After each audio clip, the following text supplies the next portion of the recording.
Delphine Bichon habite à Descartes, à 60 km au sud de Tours. Maman de 4 grands-enfants, sans emploi, elle doit se rendre régulièrement à Tours. Mais pour venir, elle doit s'organiser car seulement 3 bus par jour partent de Descartes. Comme il y a très peu de bus pour Descartes, que 3 bus, je prends ma voiture et je monte jusqu'à Algueil pour choisir l'heure que je dois partir, quoi. Car à Algueil, il y a plus de cars qui partent pour Tours, quoi.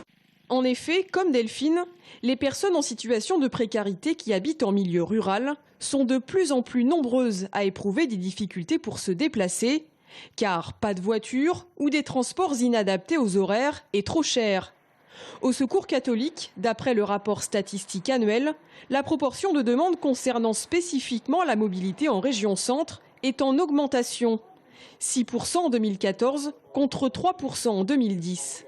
Sur la délégation d'Indre-et-Loire, un chiffre, 10 000 euros d'aide au transport, à la mobilité, permis de conduire, passer un permis de conduire. Ces choses-là ont surgi depuis quelques années, enfin depuis 1 an, 2 ans. Avant, il y en avait beaucoup moins. Aujourd'hui, c'est 10% de nos aides financières.